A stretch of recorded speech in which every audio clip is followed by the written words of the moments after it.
Buaya di Palu pasca bencana, antara simbol, konflik, dan kenyataan. Sejak gempa, tsunami, dan fenomena likuifaksi menerjang Palu pada 2018, hancurnya jembatan, amblasnya pemukiman, hingga berubahnya sungai dan pesisir.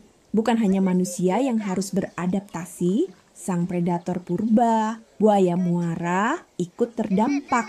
Habitat mereka terganggu, membuat buaya tidak lagi hanya berdiam di muara atau sungai, tapi muncul lebih sering di area yang dekat dengan manusia.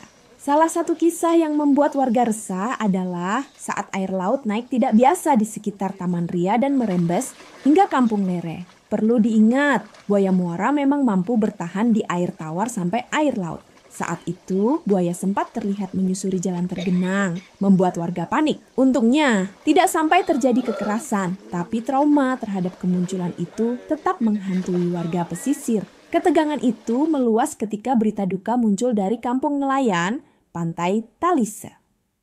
Seorang pria bernama Sadarwinata tewas, diterkam buaya saat berenang pagi hari.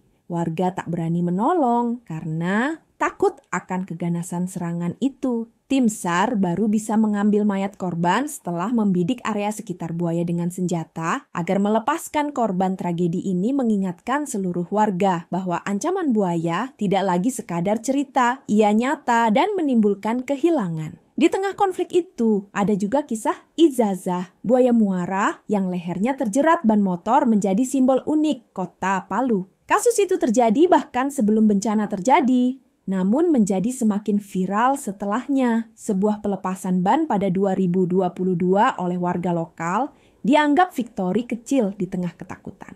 Meski lepas, buaya itu tetap menjadi ikon kontroversial. Layaknya simbol bagaimana manusia dan predator purba terpaksa berhadapan karena perubahan lingkungan ekstrim. Beberapa waktu lalu, tim rescue damkar Palu juga mengevakuasi seekor buaya muara sepanjang sekitar 2 meter dari permukiman di wilayah Tipo. Buaya itu diamankan. Semoga bisa dilepas ke habitat yang lebih aman. Konflik ini menimbulkan pro dan kontra. Sebagian menganggap buaya adalah bagian penting dari ekosistem, predator puncak yang menjaga populasi ikan dan keseimbangan alami sungai dan teluk. Namun sebagian lainnya menilai kehadiran buaya terlalu berbahaya karena sudah banyak cerita serangan di laut dangkal, sungai, atau saat aktivitas nelayan. Kasus di Pantai Talise membuat masyarakat semakin takut.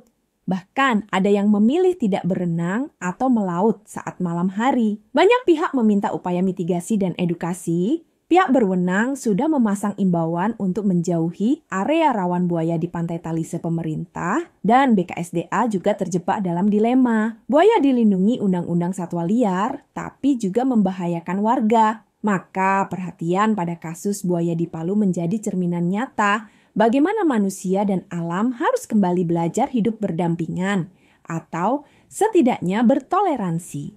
Kisah buaya muara di Palu pasca bencana bukan hanya soal satwa liar. Ini soal bagaimana manusia, bencana, dan alam bertemu dalam satu narasi nyata. Dari buaya di pemukiman saat air pasang, hingga tragedi di Pantai Talise, hingga simpati terhadap buaya berkalung ban, semua menunjukkan adaptasi, konflik, dan refleksi kita terhadap alam yang berubah. Kamu sendiri gimana? Apakah buaya tetap harus dilindungi atau perlu dikelola agar warga lebih aman? Tulis pendapatmu di komentar ya. Jangan lupa like, share, dan subscribe untuk konten edukatif lainnya yang mendalam dan penuh cerita.